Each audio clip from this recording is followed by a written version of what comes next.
ನಮ್ಮ ಮನೆಯ ಪುಟಾಣಿ ಪ್ರಾಣಿಗಳು ಮೊಲಗಳು ಲಂಚ್ ಮಾಡ್ತಾಯಿವೆ.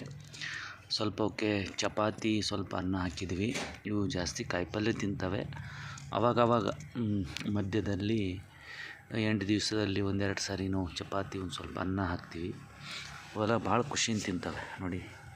ಖುಷಿ ತಮಗೆ ಇಷ್ಟ ಆದರೆ ತಿಂತವೆ, ಮತ್ತು ಇಲ್ಲಾಂದರೆ ಹುಲ್ಲು ತಿನ್ನಲಿಕ್ಕೆ ಓಡಾಡ್ತಿರ್ತವೆ. ಭಾಳ ಖುಷಿ ಅನಿಸುತ್ತೆ. ಮುಗ್ಧ ಪ್ರಾಣಿಗಳು, ಅತ್ಯಂತ ಸ್ಮೂತ್ ಆಗಿರುವಂಥವು ಮತ್ತು ಅಷ್ಟೇ ಮುಗ್ಧವಾಗಿರುವಂಥವು, ಅಷ್ಟೇ ಒಂಥರ ಸಾಧು ಪ್ರಾಣಿಗಳು ಅಂತ ಏನು ಕರಿತೀವಿ, ಅಷ್ಟು ಸಾಧುವಾಗಿ ಇರುವಂಥ ಮೊಲಗಳು ಇವು. ನೋಡಲಿಕ್ಕೆ ಭಾಳ ಖುಷಿ, ಮುಟ್ಲಿಕ್ಕೂ ಭಾಳ ಖುಷಿ. ಮಕ್ಕಳ ಜೊತೆಗೆ ಇದ್ದರೆ ಮಕ್ಕಳು ಭಾಳ ಎಂಜಾಯ್ ಮಾಡ್ತಾರೆ ಮೊಲಗಳ ಜೊತೆಗೆ. ಮನಸ್ಸು ಹೇಗೆ ಮಕ್ಕಳ ಮನಸ್ಸಿರುತ್ತಲ್ಲ, ಅವ್ರಿಗೇನೂ ಗೊತ್ತಾಗೋದಿಲ್ಲ. ಸಣ್ಣ ಮಕ್ಕಳಿಗೆ ಎಷ್ಟು ಮುಗ್ಧರಿರ್ತಾರೆ ಅಂತಂದರೆ ಅಷ್ಟೇ ಈ ಪ್ರಾಣಿಗಳು ಮಕ್ಕಳ ರೀತಿಯಲ್ಲೇ ಮುಗ್ಧವಾಗಿರ್ತವೆ. ಇವು ವೈರಿ ಯಾರು, ಶತ್ರು ಯಾರು, ಹಿತೈಷಿಗಳು ಯಾರು, ಯಾವುದನ್ನು ಲೆಕ್ಕಿಸೋದಿಲ್ಲ. ಅಷ್ಟು ಎಲ್ಲರ ಹತ್ರ ಹೋಗಬೇಕು, ಎಲ್ಲರ ಹತ್ರ ಹೋಗ್ತವೆ ಇವು. ಒಂದು ಬೆಕ್ಕು ಬಂತು ಅಂದರೆ ಬೆಕ್ಕಿಗೆ ಕೂಡ ಮುದ್ದು ಕೊಡ್ಲಿಕ್ಕೆ ಹೋಗ್ತವೆ ಇವು.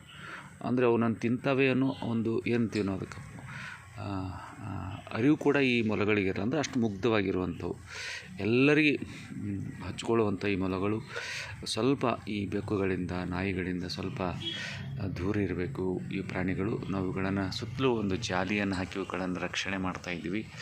ನಮ್ಮ ಜೊತೆಗೆ ಭಾಳ ಖುಷಿ ಅನಿಸುತ್ತೆ. ಇವು ನಮ್ಮ ಜೊತೆಗೆ ಆಟ ಆಡ್ತವೆ, ನಾವು ಬಂದರೆ ಓಡೋಡಿ ಬರ್ತವೆ ನೋಡಿ. ಸ್ವಲ್ಪ ತಿಂದು ಬಿಟ್ಟು, ಸ್ವಲ್ಪ ಚಪಾತಿ ಸ್ವಲ್ಪ ಅನ್ನ ಉಂಡು ಬಿಟ್ಟು ಮತ್ತೆ ಹುಲ್ಲು ತಿನ್ನಬೇಕು ಅಂತ ಓಡಾಡ್ತಾ ಇರ್ತವೆ. ಸ್ವಲ್ಪ ಬಾಯಿಯಲ್ಲಿ ಒಂದು ರುಚಿ ಬದಲಾವಣೆ ಆಗಲಿ ಅಂಥೇಳಿ ಅನ್ನ ಮತ್ತು ಚಪಾತಿ ಹಾಕ್ತಿರ್ತೀವಿ.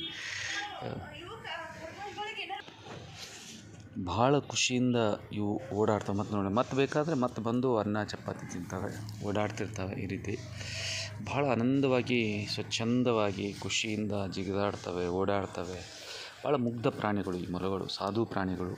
ಇವುಗಳು ಮನೆಯಲ್ಲಿ ಸಾಕುವುದರಿಂದ ಮನಸ್ಸಿಗೂ ಮತ್ತು ಒಂದು ಮುದ ನೀಡುತ್ತವೆ, ಆನಂದ ನೀಡ್ತವೆ, ಖುಷಿ ಕೊಡ್ತವೆ. ಅಷ್ಟು ಒಂದು ಮಕ್ಕಳು ಮನೆಯೊಳಗಿದ್ದರೆ ಹೆಂಗೆ ಮನೆ ಚೆಂದನೋ, ಮೊಲಗಳು ಅಷ್ಟೇ ಮುಗ್ಧವಾಗಿರೋದರಿಂದ ಒಂದು ಸಂತೋಷವನ್ನು ನೀಡುವಂಥ ಈ ಪ್ರಾಣಿಗಳನ್ನು ತಾವು ತಮ್ಮ ಮನೆಗಳಲ್ಲಿ ಸಾಕ್ರಿ.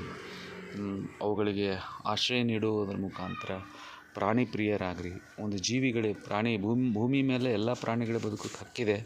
ಬಟ್ ಸಾಧು ಪ್ರಾಣಿಗಳಿರುವಂಥ ಬೇರೆ ಪ್ರಾಣಿಗಳು ಇವುಗಳನ್ನು ತಿನ್ನುವುದರಿಂದ ಇವುಗಳ ಸಂತತಿ ಕಡಿಮೆ ಆಗ್ತಾಯಿದೆ. ಯಾಕೆ ಮುಗ್ಧವಾಗಿರ್ತವೆ.